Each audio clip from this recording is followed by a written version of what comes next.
Shalom dan selamat datang semuanya. Salam. Apa kabar hari ini? Puji Tuhan. Untuk mulai ibadah kita pada petang ini, marilah kita bersama-sama mengucapkan doa Bapa kami dan pengakuan iman Rasul. Dijemput semua jemaat berdiri.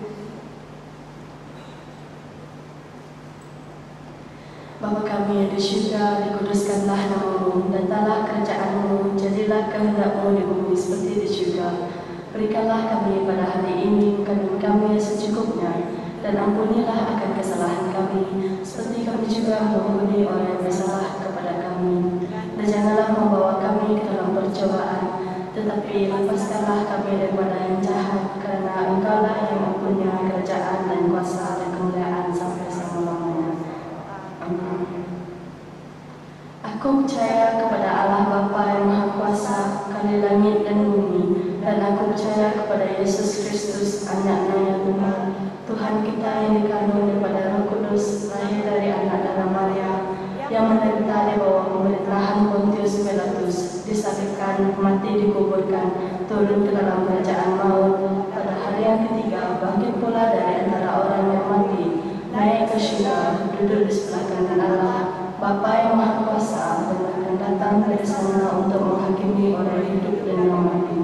Aku percaya kepada Roh Kudus, Gereja yang kudus dan am, persekutuan Roh Kudus, pengampunan dosa, kebangkitan daging dan hidup yang kekal.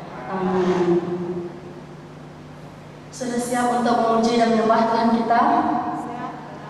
Sebelum menaikkan lagu pujian dan sembah bagi Tuhan kita, marilah kita berdoa dan saya akan pimpin kita di dalam doa. Bapa kami berada dalam kerajaan syurga, terima kasih buat kesempatan yang Kau berikan kepada kami pada petang hari ini, sehingga kami dapat berkumpul bersama beribadah di tempat ini. Segala puji, syukur dan kemuliaan hanya bagi Engkau ya Tuhan. Sucikan dan kuduskanlah kami agar kami layak untuk datang ke hadirat Tuhan pada petang ini. Berkati ibadah kami dari awal hingga akhirnya. Di dalam nama Yesus Kristus kami telah berdoa. Marilah kita memuji Tuhan dengan hati yang sukacita.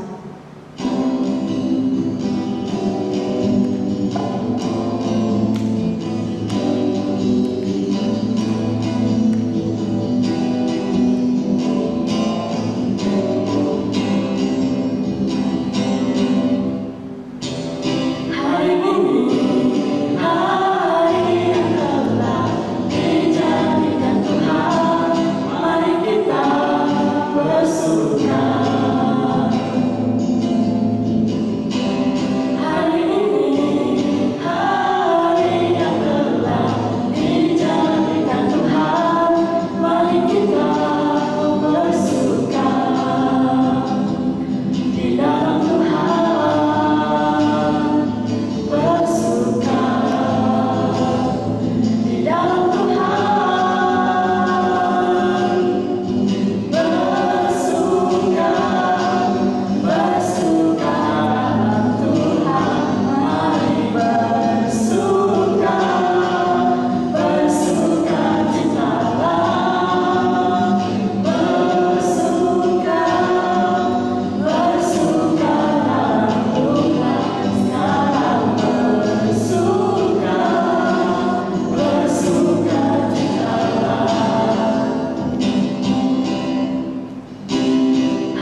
atas meja pintu masuk.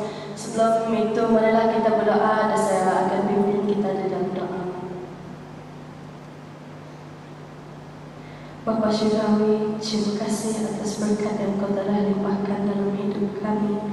Sekarang kami mau memberi persembahan sebagai penggunaan kerajaan Tuhan di muka bumi ini.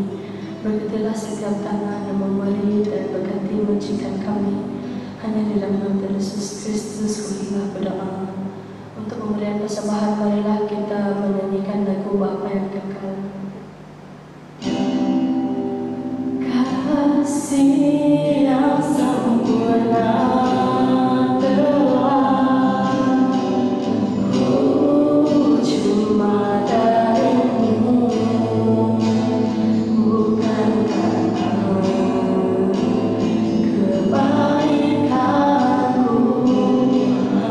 hanya oleh kasih karunia-Mu.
Dan selamat petang. Apa kabar pada hari ini? Puji Tuhan. Sebelum kita mendengarkan firman Tuhan, marilah kita sama berdoa. Saya akan pimpin kita di dalam doa. Bapa kami yang berada di kerajaan surga, di kesempatan kali ini kami bersyukur atas hari yang baik, atas kesehatan yang Engkau telah beri, hingga kami bisa hadir di sini untuk mendengarkan sebagian dari firman-Mu. Kami mohon padamu Bapa, bantulah diri kami memahami apa yang Engkau kehendaki dan Engkau rancangkan dalam diri kami melalui firman yang akan kami baca dan dengar. Di dalam nama Tuhan Yesus kami sudah berdoa ucap syukur. Amin. Firman Tuhan hari ini diambil daripada Lukas bab 5 ayat 12 sampai 16. Lukas bab 5 ayat 12 sampai 16. Yesus menyembuhkan seorang penyakit kulit yang mengerikan. Ayat 12. Pada suatu hari, Yesus berada di sebuah kota. Di situ ada seorang lelaki berpenyakit kulit yang mengerikan. Ketika dia nampak Yesus, Dia bersujud di hadapan Yesus dan memohon, "Tuhan, jika Tuhan mau, Tuhan boleh menyembuhkan saya." Yesus mengulurkan tangannya, lalu menjamahi dia. "Aku mahu," katanya, "sembuhlah." Seketika itu juga penyakitnya tiada lagi. Yesus memerintahkan dia jangan beritahukan hal ini kepada sesiapapun. "Pergilah, temui imam supaya dia mengesahkan kesembuhanmu. Lalu persembahkanlah korban sebagaimana yang diperintahkan oleh Musa sebagai bukti kepada semua orang bahwa kamu sudah sembuh." Tetapi berita tentang Yesus semakin tersebar luas. Banyak orang datang untuk mendengarkan dia dan untuk disembuhkan dari penyakit mereka. Tetapi Yesus pergi ke tempat yang sunyi dan berdoa. Demikianlah firman Tuhan. Amin. Tema hari ini adalah jika Tuhan mampu.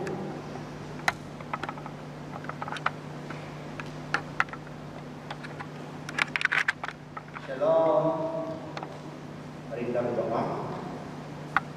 Oh Tuhan Bapa kami di syurga, Engkaulah Tuhan pencipta bumi dan langit. Engkaulah Tuhan yang menciptakan kami. Engkaulah Tuhan yang penuh kasih sayang terhadap kami.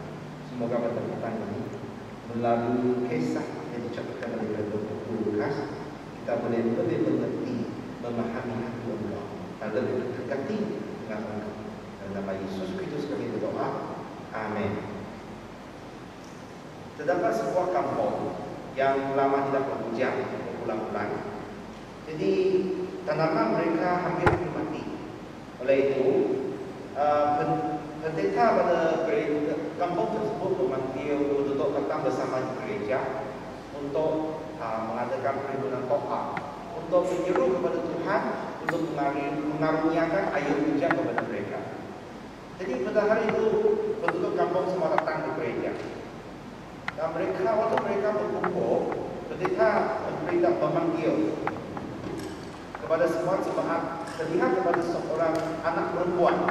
Dia kata, "Kita datang sini untuk menyeru kepada Tuhan mengaruniakan air hujan."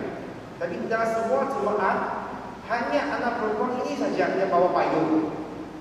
Kerana dia kata, "Hari ini kita datang untuk menyeru kepada Tuhan mengaruniakan air hujan. Jadi saya harus sediakan payung. Kalau hujan dulu, saya ada payung balik rumah." Hati dia percaya kepada apa yang dia ingin buat, Tuhan akan kasih. Saudara-saudari yang dikasihi sekalian, semasa anda berdoa kepada Tuhan, adakah anda percaya bahawa Tuhan mampu menunaikan doa kamu? Apapun kamu doa sahaja, apapun dalam doa itu kamu percaya Tuhan akan mendengar doa kamu, Tuhan akan menunaikan doa kamu.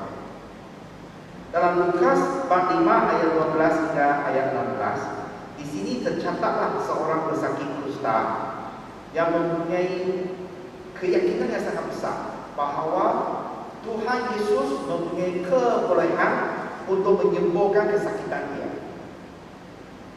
Di sinilah kita lihat di atas gambar, di atas ini.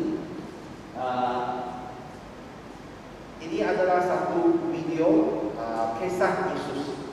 Jadi lihat, orang ini dia dalam Alkitab berita baik, penyakit kulit yang mengerikan, sangat geli. Muka, tangan, seluruh badan dia semua kena.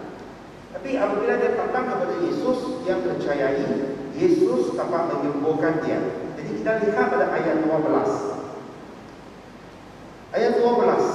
Di situ ada seorang lelaki berpenyakit kulit yang mengerikan. Ketika dia nampak Yesus, dia bersujud di hadapan Yesus dan bermohon, "Tuhan, jika Tuhan mau, Tuhan boleh menyembuhkan saya." Lihat apa yang dia menyeru kepada Yesus. "Kalau Yesus kamu mau, saya akan disembuhkan." Jadi dia percaya kepada Yesus ada kuasa, ada kekuatan untuk menyembuhkan dia. Yang berbeza ialah Yesus mau atau tidak mau. Bukan Yesus boleh tak boleh, Yesus memang boleh. Hanya Yesus mau tak mau. Jadi dalam seruan dia kepada Tuhan, kalau kamu mau, saya boleh disembuhkan. Jadi kita lihat pada ayat 13, Yesus mengulurkan tangannya lalu menjamah dia, aku mampu. Dan kata Yesus, sembuhlah. Seketika itu juga penyakit tiada lagi. Kita lihat pada catatan ini, dia agak berlainan daripada keajaiban yang dilakukan oleh Yesus di tempat lain untuk mereka sakit kusta. Di mana di tempat lain Yesus akan menyuruh mereka mandi di Sungai Yordan. Tetapi adapun dengan cara lain. Tetapi di sini kita lihat Yesus melayani pesakit kusta ini dengan cara yang agak aneh. Mengapa? Kerana pesakit kusta, dia punya muka, dia punya tangan, kulit dia tak ada yang baik punya. Dalam Alkitab bahasa Cina, dia menceritakan seluruh badan penuh dengan kusta. Artinya dia semua ialah, dia tak ada satu tempat kulit atau daging yang masih baik. Tak ada. Semua sudah diserang oleh kusta. Tapi pada zaman itu, orang pesakit kusta dianggap tidak suci, tidak bersih. Mereka harus jauh daripada orang ramai. Tapi kita lihat pada ayat 12, di mana Yesus berada. Yesus berada di sebuah kota. Kota adalah tempat yang banyak orang berkumpul, berniaga, menginap di sana. Banyak orang. Bukan di kampung, jauh-jauh baru ada sebuah rumah kan yang padat, banyak orang. Jadi sebenarnya pesakit kusta ini tidak harus datang ke kota. Tapi dia datang dengan cari Yesus. Apabila dia sujud dan menyuruh kepada Yesus, yang percaya di sekeliling ini memang banyak orang. Dan orang yang sehat sepatutnya tidak boleh menyentuh ataupun menyentuh pesakit kusta. Kerana orang yang menyentuhnya juga akan menjadi tidak suci, tidak bersih. Jadi, tetapi apa yang Yesus lakukan? Yesus menjamah dia, menyentuh dia. Yesus menyentuh dulu baru cakap sembuhlah. Lain daripada yang lain. Kerana keyakinan pesakit ini, Yesus mempunyai seruan dia. Yesus mempunyai hati yang tersentuh. Dan Yesus menyentuh dia. Dan Yesus menyembuhkan dia. Dan cara Yesus menyembuh dia juga lain daripada yang lain. Kerana waktu Yesus sebut, kamu sembuhlah.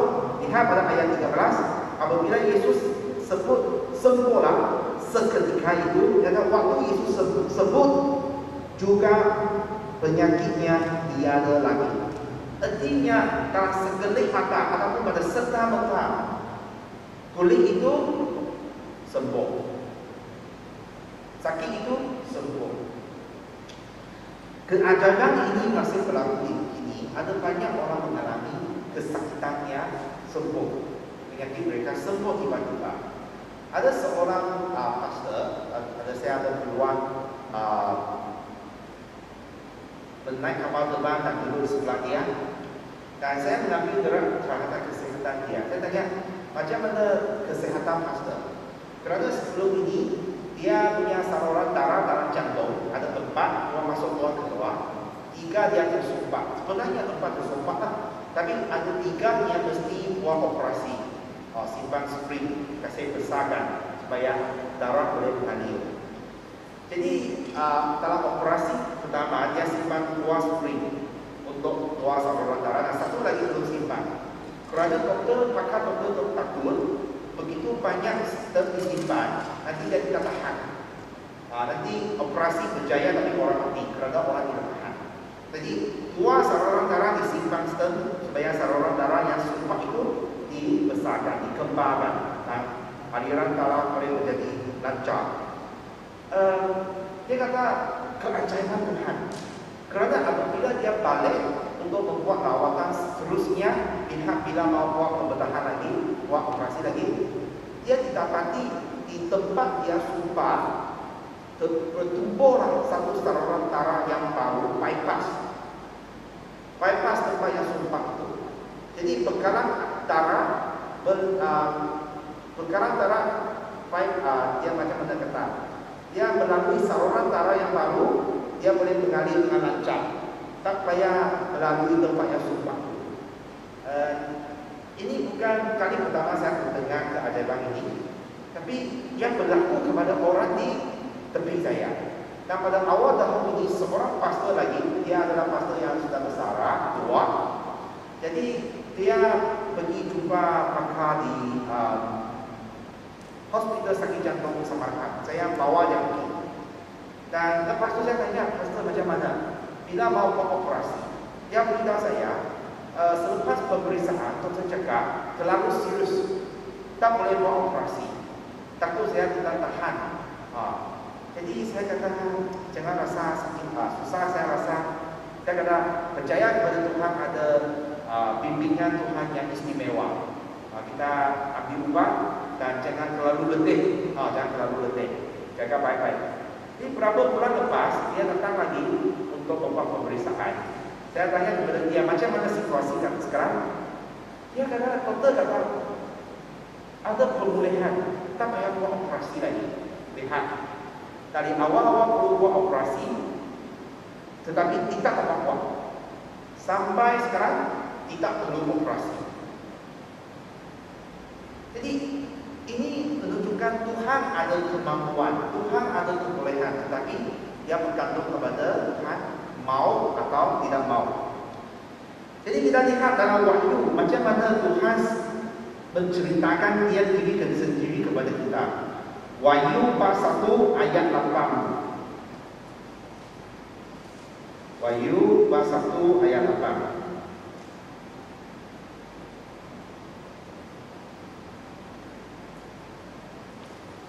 Mari kita baca bersama-sama Wahyu bab 1 ayat 8.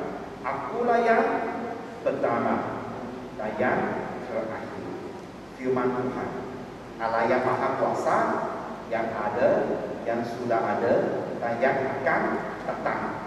Ini firman Tuhan. Firman Tuhan memberitahu, menunjukkan diri dia kepada Yohanes, dan dia kata, dia adalah pertama dan yang akhir.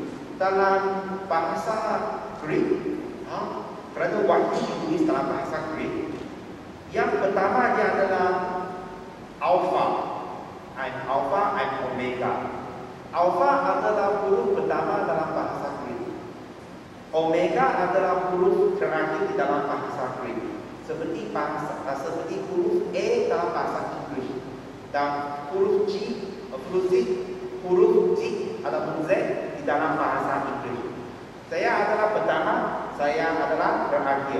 Artinya Tuhan adalah permulaan bumi ini, dan Tuhan adalah akhir kepada bumi ini. Dan Tuhan adalah dulu ada, sekarang ada, dan pada masa depan Tuhan tetap ada. Jadi kita lihat kepada hubungan kita dengan Tuhan di buku Kejadian bab 1 ayat 1 dan ayat 27. Kejadian bab 1 ayat 1 yang kita lihat sekali itu. Pada mulanya ketika Allah mula menciptakan alam semesta, Tuhan yang menciptakan alam semesta, Tuhan yang mencipta langit, Tuhan yang mencipta bumi. Ayat 27. Kejadian bab 1 ayat 27. Demikianlah Allah menciptakan manusia dan menjadikan mereka seperti dirinya sendiri. Dia menciptakan mereka lelaki dan perempuan. Tuhan yang menciptakan manusia, Tuhan yang mencipta langit, Tuhan yang mencipta bumi, Tuhan yang menciptakan manusia. Apa tujuan Tuhan buat demikian? Supaya kami boleh menghayati segala-gala ciptaan Tuhan, dan kami diberikan anugerah untuk menikmati dan menjaga ciptaan Tuhan. Dan kita lihat kepada buku Yeremia bab 32 ayat 27. Yeremia bab 32 ayat 27. Yeremia bab 32 ayat 27. Dengar saya bacakan. Akulah Tuhan, Allah segenap manusia. Tiada yang terlalu suka bagiku. kita, Dia yang menciptakan bumi, Dia yang menciptakan manusia. Tiada yang suka untuk Dia. Tiada suka untuk Dia. Itulah kewibawaan Tuhan. Jadi pesakit kusta ini dia berpegang teguh kepercayaan Yesus boleh menyembuhkan dia. Ingat, kesakitannya sudah sangat keras. Seluruh badan dalam situasi kita seperti kanser tahap terakhir. Doktor kata tak ada harapan lagi. Tak payah makan obat, tak payah pendedahan, apa-apa pun tak payah buat. Enjoy your life. Nikmatilah hidup kamu, kerana kita lama hidup lagi. Tapi pesakit kusta ini dia berpegang kuat kepada Tuhan Yesus. Tuhan boleh, hanya mau atau tidak. Yesus boleh, hanya Yesus mau menyembuhkan saya atau tidak. Jadi yang penting adalah Yesus mau atau tidak. Maka saudara-saudari sekalian, adakah kita percaya bahawa Tuhan dapat menolong kita ketika kita dalam kesusahan dan kita menyeru kepada Tuhan? Waktu kita doa, kita percaya tak Yesus boleh buat, Tuhan boleh buat. Ataupun kita berdoa hanya sekiranya kita Kristian, dan lepas kita berdoa, kita buat cara sendiri. Kita bukan menunggu perhatian kepada Tuhan dan menunggu waktu Tuhan dan menunggu bantuan Tuhan, tetapi dengan cara sendiri. Lepas doa, saya selesai sendiri. Ataupun lepas doa, kita tunggu bimbingan Tuhan.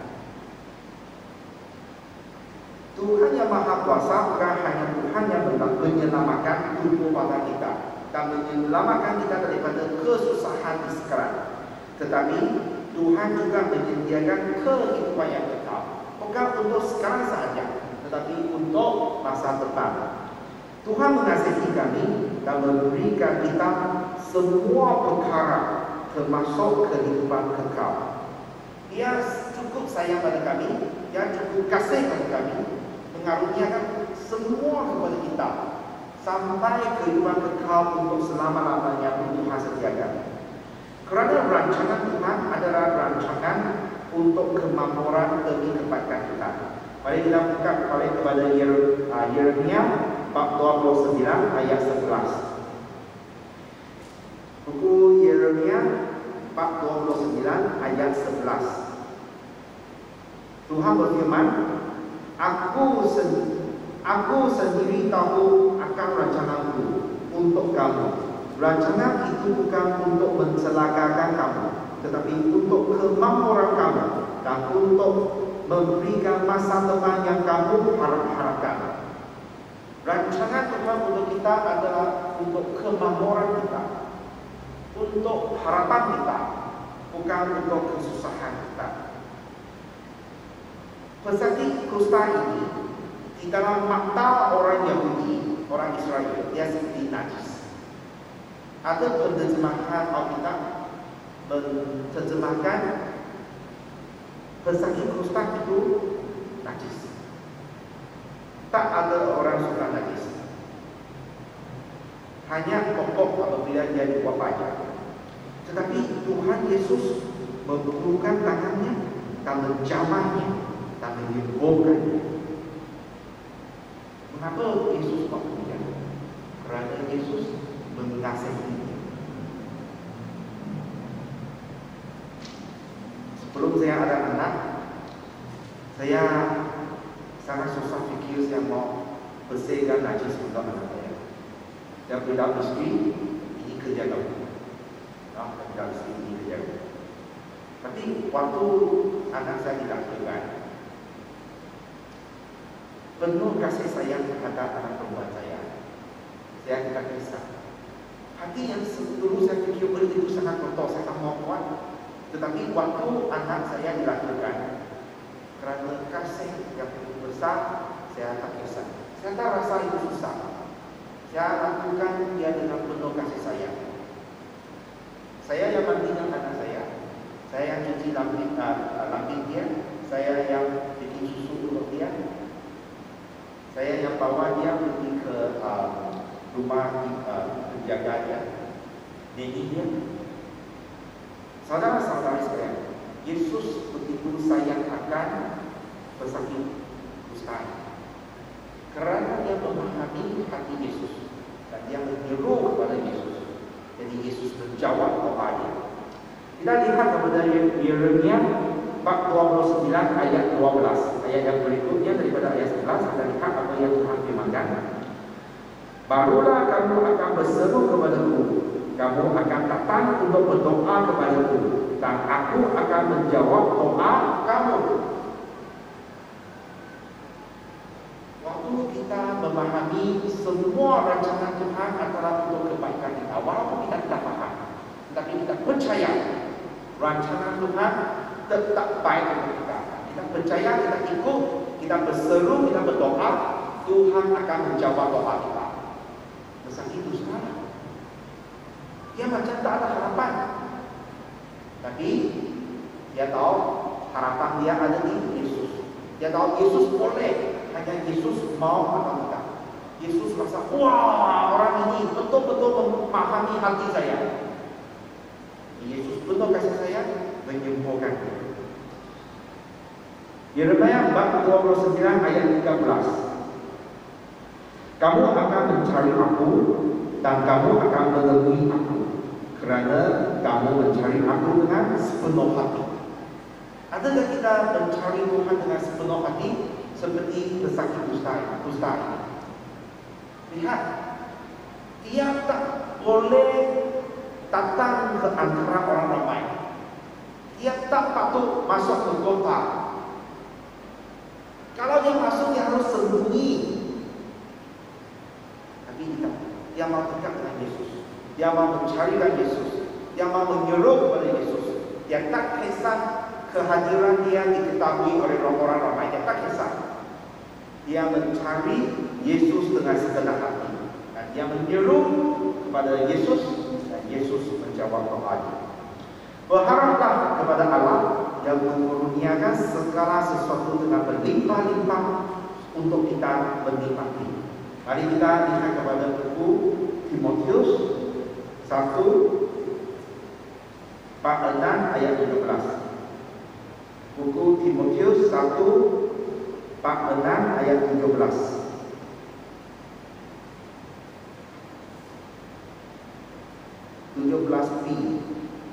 Berharaplah kepada Allah yang mengurniakan kita segala sesuatu dengan berlimpah-limpah untuk dinikmati. Nikmati ini enjoy. Tuhan sediakan segala-gala yang kita perlukan untuk kita enjoy. Kalau kita lihat kepada Kejadian bab 1 ayat 28 dan ayat 29, tujuan Tuhan menciptakan bumi. Kejadian bab 1 ayat 28 hingga ayat 29. Kemudian Tuhan memberkati mereka dan berfirman, hendaklah kamu mempunyai anak cucu yang banyak, supaya keturunan kamu menduduki seluruh muka bumi dan menguasai dia. Hendaklah kamu menguasai semua ikan, burung dan binatang liar. Aku memberikan kamu segala jenis tumbuh-tumbuhan yang menghasilkan biji-bijian dan buah-buahan sebagai makanan kamu. Bab 2 ayat 9. Di tanah ini itu Tuhan Allah menumbuhkan segala jenis pokok yang cantik yang menghasilkan buah-buahan baik. Lihat, inilah Tuhan karuniakan kepada kita. Semua pokok itu cantik dan semua buah itu Tuhan karuniakan kepada kita sebagai makanan. Jadi pada waktu di Kejadian di Taman Eden, manusia tak payah kerja, kerana semua itu buah-buahan cantik menjadi makanan kita. Kita tak payah kerja berpeluh, bersusah letih untuk menanam, tak payah. Tetapi apabila manusia berdosa, rumput liar bertumbuh dari tanah, dan manusia barulah harus bekerja keras, berpeluh semuka untuk dapat makanan. Tapi ciptaan Tuhan sebenarnya mau kita menikmati, mau kita enjoy bumi yang dicipta oleh Tuhan. Sampai hari ini hasrat Tuhan masih sama. Tuhan mau kita enjoy setiap hari. Tuhan mau kita enjoy semua kasih karunia Tuhan. Tapi kita tamak. Kita cinta kepada duniawi. Kita lihat kepada buku Timotius 1:6 ayat 17. Ayat apa? Nasihatilah orang yang kaya dengan harta dan dunia, supaya jangan sombong dan jangan bergantung kepada barang-barang yang tidak tetap seperti kekayaan. Kita hari ini banyak bergantung kepada harta benda. Kalau kita pergi ke pasar, dompet tak ada duit, hati kita rasa macam mana? Takut, bimbang. Kalau kita mau belanjakan mana duit. Kalau kita hari ini kita mau berjalan dari Kuching pergi ke Miri, tapi tak ada duit dalam dompet, macam hati kamu? Senang hatinya ataupun hati risau, bimbang? Waktu makan apa? Perjalanan begitu jauh, macam mana mau kita selesaikan? Ini ada satu misi yang dijalankan di negara barat yang sangat biasa oleh jemaat-jemaat pemuda-pemudi. Di gereja mereka akan membuat satu misi seperti berjalan daripada Bandar Kuching pergi ke Asajaya. Tapi mungkin dompet setiap orang baru RM3. Kalau pack hanya sehelai baju dan mungkin satu potong air. Dan mereka harus berjalan dari Kuching sampai ke Asajaya. Jadi dalam perjalanan itu mereka haruslah berdoa supaya Tuhan sediakan makanan. Mereka harus berdoa supaya dalam perjalanan ini mungkin ada orang baik hati mau menumpang mereka. Mereka perlu berdoa bila mereka sampai ke Asajaya ada tempat tinggal. Jika ini boleh buat apa? Ini kolom kosong. Pagi kepada 3 pagi, serapan pagi makan di malam. Tidak cukup berharap kepada Tuhan. Hari ini kita banyak bergantung kepada harta benda, kepada duit. Kita kurang bergantung kepada Tuhan.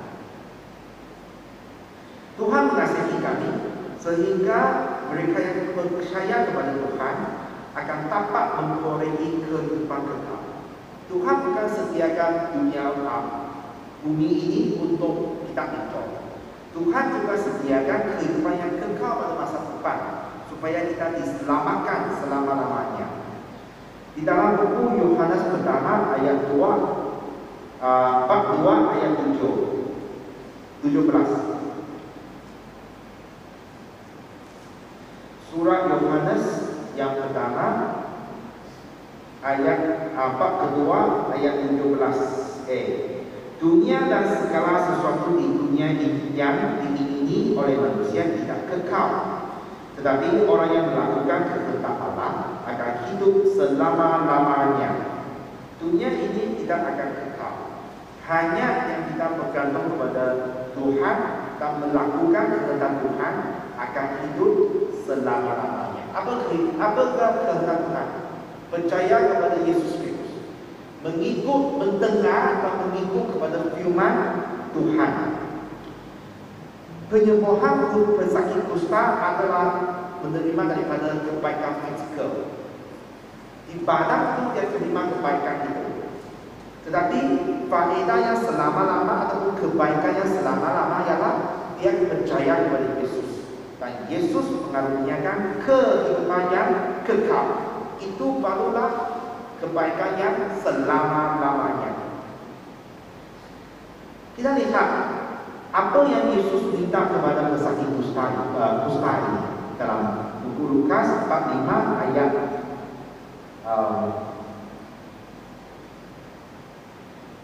14. Yesus memerintah dia, jangan beritahukan hal ini kepada sesiapa pun. Pergi temui imam supaya dia mengesahkan kesembuhanmu.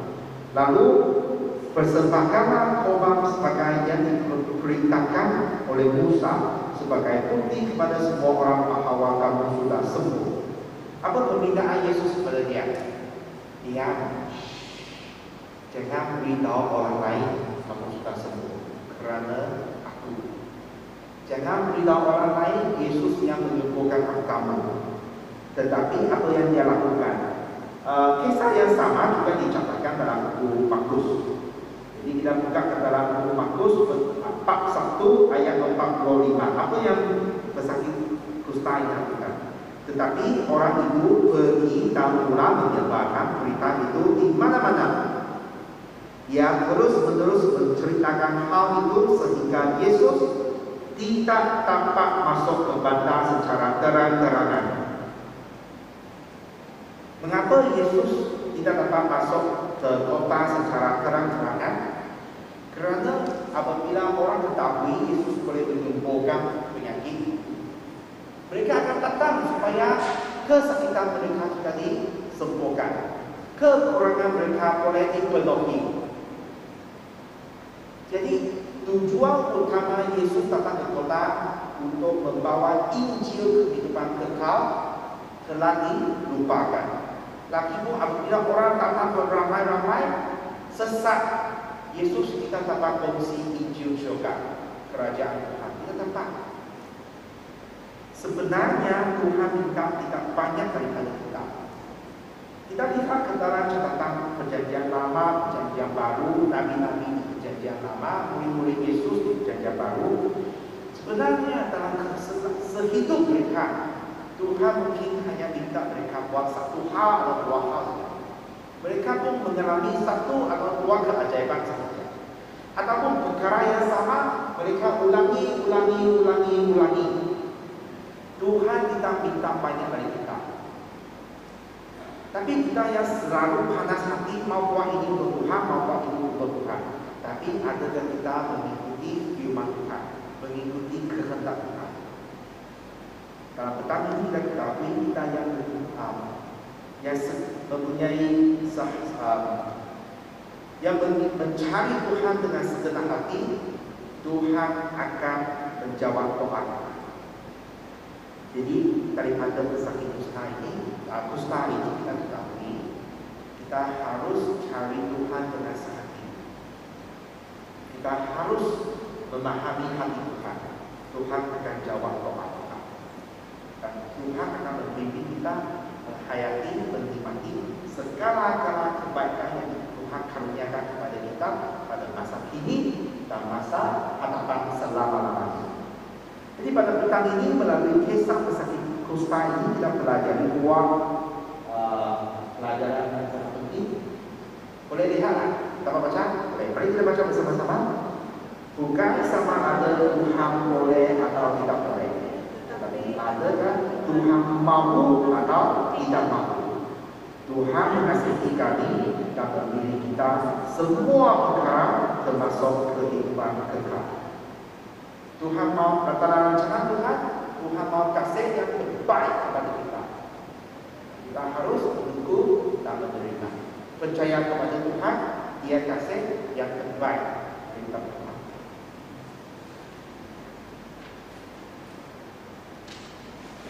Saudara-saudari sekalian, kebelakangan ini apa doa kamu kepada Tuhan? Apa yang kamu menanti-nantikan daripada Tuhan? Doalah kepada Tuhan supaya Tuhan berfirman kepada engkau, kepada kamu, supaya kamu memahami hati Tuhan. Kamu mencari Tuhan dengan segenap hati, Tuhan akan menjawab doa. Mari kita masing-masing doa kepada Tuhan demi keperluan kami sendiri. Tuhan menunjukkan.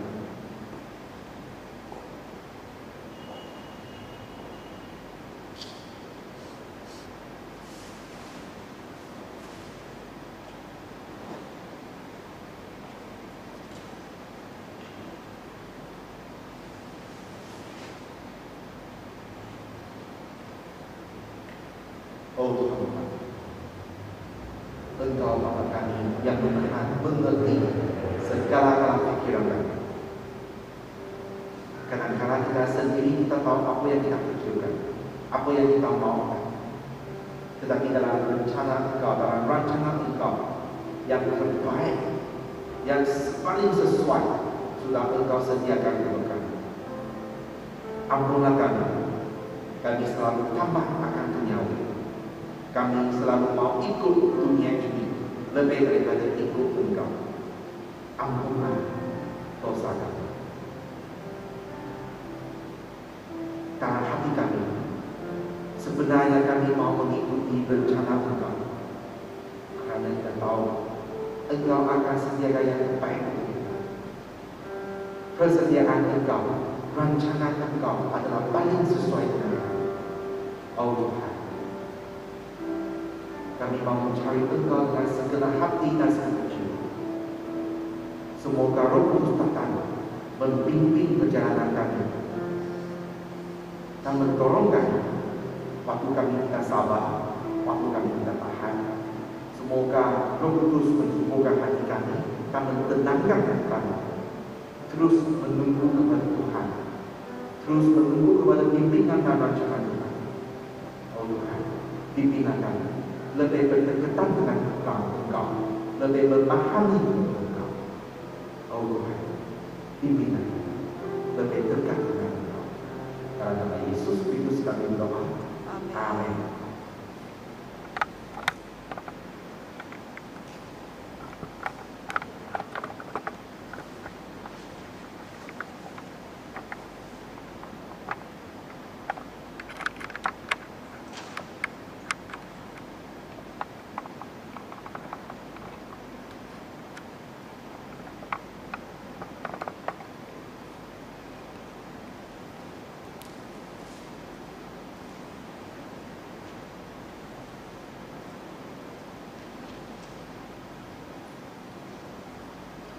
Mari kita siapkan hati kita untuk berdoa bagi beberapa perkara doa semangat. Yang pertama, kita berdoa untuk semua jemaat di Pusat Metodis Samarian dan jemaat di Gereja Metodis Batang agar selalu bertumbuh dalam kerohanian dan semakin mengejar ke arah kebenaran dan kekudusan Allah.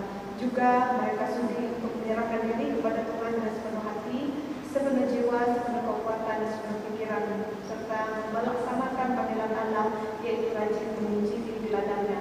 Yang kedua, kita berdoa untuk semua penduduk di kawasan Samaria, kawasan Natang sini, melihat Putrajaya dan tempat lain, agar semua kaum yang berbeza berpeluang mengenali Yesus Kristus serta menerimanya sebagai Juru Selamat secara pribadi. Yang ketiga, kita berdoa untuk semua pelayanan dan perancangan di Pusat Metodis Samarian dan Gereja Metodis Batang pada tahun 2021 yang akan datang. Mohon Tuhan campur tangan dalam setiap pelayanan agar tumpuan utama hanya berfokus kepada kemuliaan Allah dan juga penginjilan Kristus.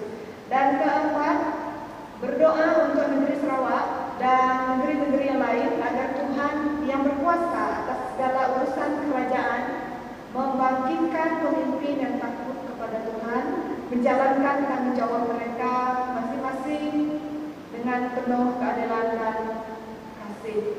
Kita berdoa juga agar semua rakyat Malaysia saling mengasihi, saling memahami dan saling menerima, serta sentiasa hidup dalam keharmonian, bebaskan Malaysia daripada ancaman kuasa jahat. Yang kelima, kita berdoa untuk semua gereja di seluruh dunia agar bertaubat sungguh-sungguh akan kesalahan yang pernah dilakukan dan berpaling balik kepada Tuhan, serta sentiasa hidup dalam kebenarannya, dan jauhilah kami semua daripada percobaan dan ajaran yang sesat yang coba memisahkan para gereja, yaitu orang Kristen. Yang keenam, kita berdoa untuk orang yang sakit, Tuhan yang sakit, khususnya kita berdoa buat saudari Florida, saudari Subia, saudari Lucy, ini dari gereja Sibu, saudari Milon, sis Lydia, Bapa kepada Pastor Luther sendiri, Ibu kepada Missionary Irene, Ayah kepada Sally, Sis Raya, Lydia, dan juga kita berdoa untuk Sister Heren. Saya dengar kita datang karena dia pening kepala. Kita doa bagi mereka semua ini ya. Mari kita semua bangkit berdiri, kita bersatu di dalam doa. Allah Bapa yang berada dalam kerajaan surga, kami berterima kasih untuk kesempatan yang Kau berikan kepada kami untuk petang ini Tuhan. Kami berterima kasih atas Engkau karena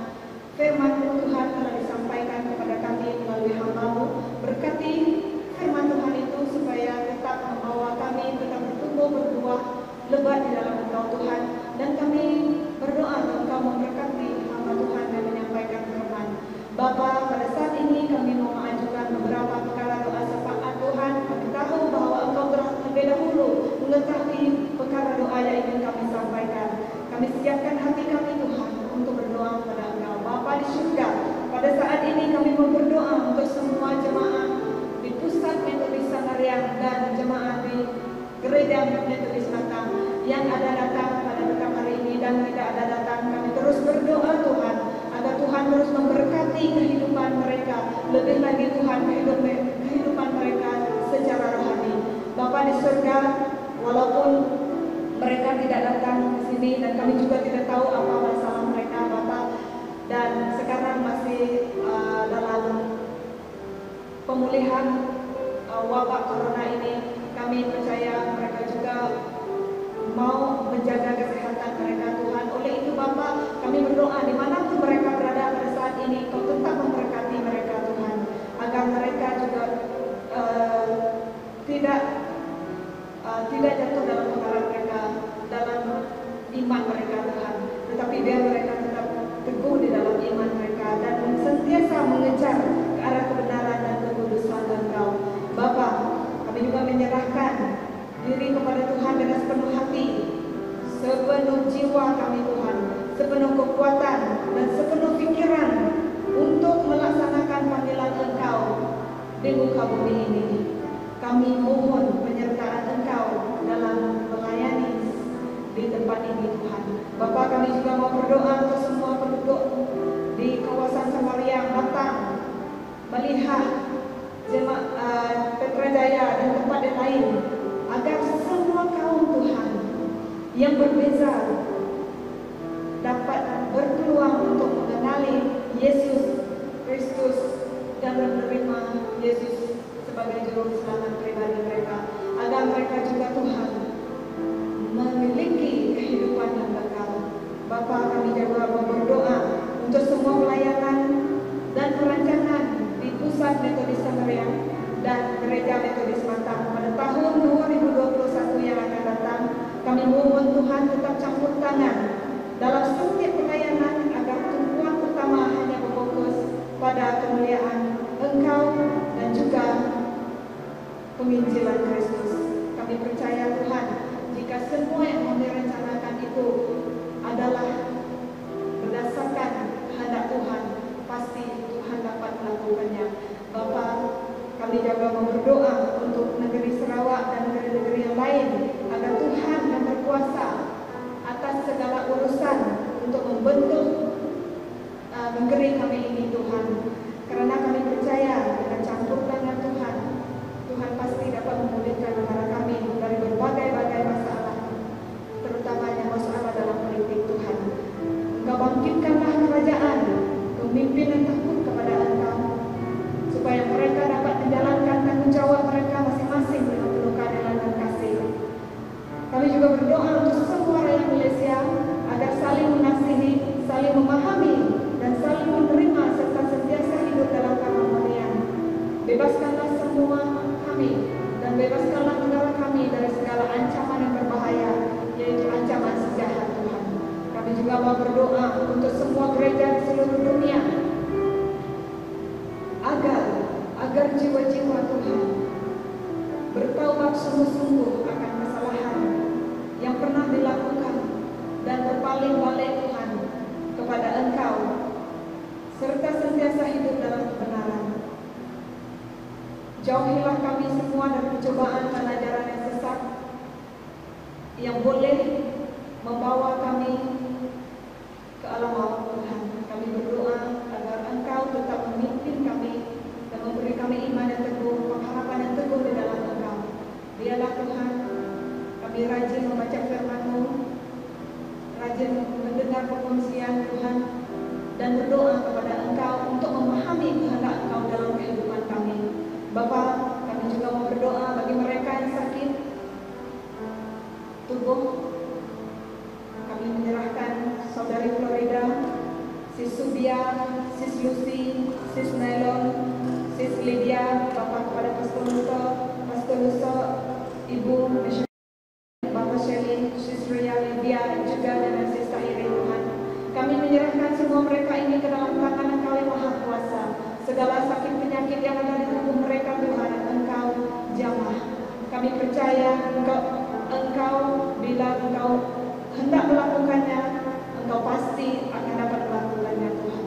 Tetapi biarlah terjadi seturut dengan kehendak Engkau. Bapa, kami berdoa agar Engkau beri penghiburan kepada mereka yang sakit ini, beri ketenangan di dalam hati mereka. Dan Tuhan, kami sangat memohon kuasa penyembuhan dari Engkau. Bapa di surga, kami berdoa agar keluarga-keluarga mereka yang menjaga mereka diberi kesehatan tubuh badan yang kuat Tuhan, diberi hati yang penuh dengan kasih untuk menjaga mereka, agar mereka yang sakit ini Tuhan dapat merasakan kasih Engkau. Terima kasih ya Bapa. Ini doa kami panjatkan di dalam nama Yesus Kristus kami berdoa. Amin. Silakan duduk. Saya teruskan dengan berita gereja. Yang bertugas pada minggu yang akan datang, yaitu pada 25 hari bulan Oktober, yaitu pengacara Jessica, pemimpin pujian Sister Harry, pengkhotbah missionary Irene, pendoa jemaat kita, pemusik Christopher, penyanyi latar Rosel, penyambut tetamu Cynthia Laura, dan Emilia Elisha. Untuk persembahan pemberian kita pada minggu yang lepas berjumlah 204 ringgit. Dengan kehadiran jemaat 22 orang. Untuk masa ini kita tidak ada informasi selain lainnya. Yang kita tak ada. Jika ada, mungkin kita akan beritahu kemudian. Oke, sekian, terima kasih.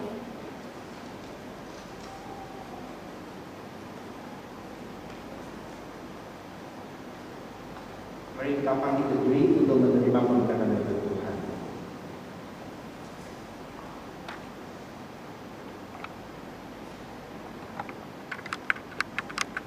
Semoga Allah sumber kesejahteraan itu melengkapi kamu dengan segala perkara baik yang kamu perlukan untuk melakukan kehendak Tuhan.